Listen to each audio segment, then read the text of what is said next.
Subscribe करू विजय entertainment channel के आ घंटी के निशान के जरूर दबाओ हमरा सबक वीडियो सबसे पहले देखबाक लेल।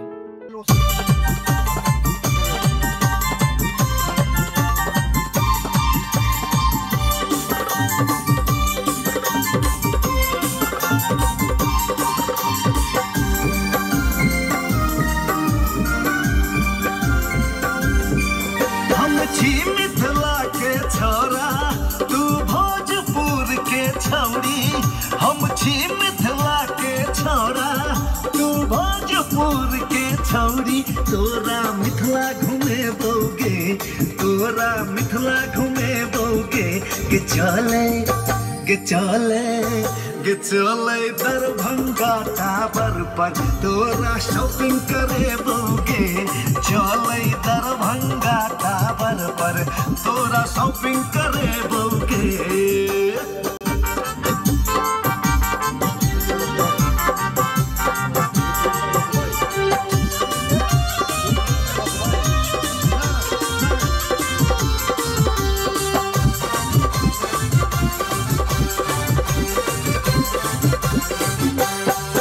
मिथिला के लहठी बड़ सुंदर कीन देबो तू पहिरी है। माँ सीता के जन्म स्थली पुनौरा धाम घूमे अभी है। मिथिला के लहठी बड़ सुंदर कीन देबो तू पहिरी है।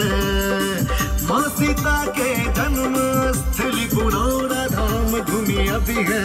लाजेबो तोरा सहरसा देबो हम सबटा खर्चा। लाजेबो तोरा सहरसा देबो हम सबटा खर्चा। कोसी में बोटिंग करी है गे, कोसी में बोटिंग करी है गे। के चले के चले के चले दरभंगा टावर पर तोरा शॉपिंग करे बोगे। चले दरभंगा टावर पर तोरा शॉपिंग करे बोगे।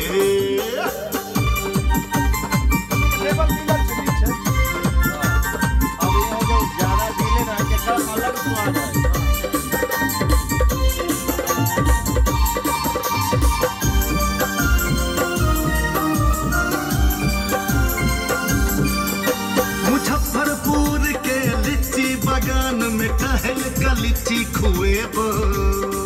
पूर्णिया के पाठक जी संग तोरा भेंट करेबो। मुजफ्फरपुर के लीची बगान में टहल का लीची खुएबो। पूर्णिया के पाठक जी के संग में भेंट करेबो। भागलपुर के सिल्क के साड़ी पहिन के बजै है घर वाली। भागलपुर के सिल्क के साड़ी पहिन के बजै है घर वाली। संग में डेटिंग करे बोगे, संग में डेटिंग करे बोगे। के चले के चले के चले दरभंगा टावर पर तोरा शॉपिंग करे बोगे। के चले दरभंगा टावर पर तोरा शॉपिंग करे बोगे।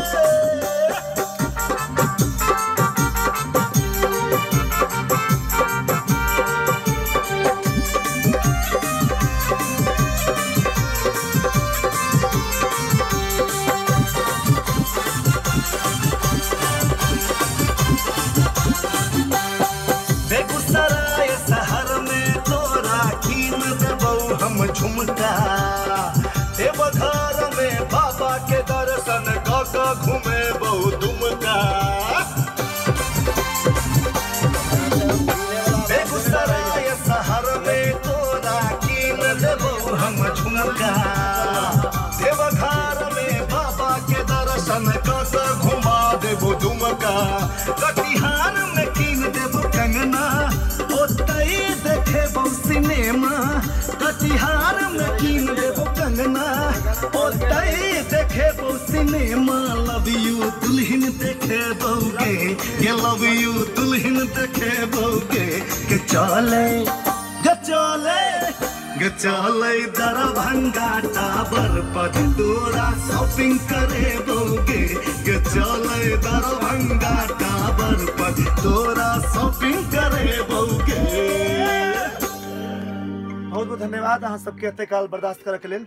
फिर एक नव गीत हम सब रिकॉर्ड कलो हैं। म्यूजिक डायरेक्टर वह छथि किशोर बस जी। किशोर बस जी एक बेर नमस्कार सबके लेल। केहन गीत छै? गाना तो बढ़िया हम सब बनलिए है। हाँ अब श्रोता लोग देखियो की रिजल्ट दै छै। एहि गीत में खासियत ई छै जे मिथिला के लोग दरभंगा मधुबनी से पूछे छै। जी जी। तो हम मुजफ्फरपुर कटिहार पूर्णिया सबके जोड़लिए। जी जी। और तुका जे फेमस चीज छै जी जी जी ओकरा सबके हाईलाइट कर लिए जी। तो ई अहाँ के केहन लागल? ई बहुत बढ़िया लगल। अच्छा हमरा संगे विनोद भाई जैसे भागलपुर सबके प्रणाम गोर लगै छी। गीत केहन लागल से पहले? गीत बहुत नीक लागल। बहुत दिन के बाद विकास भाई के साथ बैठल छी, बड नीक लागल। अहाँ सबके याद है दरभंगा के लहंगा लले मधुबनी के कंगना खूब स्टेज पर करै छथि। घूमि आबू दिल्ली बम्बई कोनो सहरिया तकरा बाद भेल ओही के बहनिया से प्यार भोजी बहुत सारा छै हमर हिट गीत सब छलै। ओइ में भाई छथि और एहि बेर ई गीत और आबा वाला हमर 2-3 टा गीत सेहो विनोद साधन जी कर रहल छथि। हम सब बहुत दिन के बाद और जल्दी बेसी दिन नहीं दुर्गा पूजा में वह गीत हम अहाँ सबके लाइव देखाब। बहुत बहुत धन्यवाद। Thank you. जय मिथिला। सब्सक्राइब करू विजय एंटरटेनमेंट चैनल के आ घंटी के निशान के जरूर दबाओ हमरा सबक वीडियो सबसे पहले देखबाक लेल।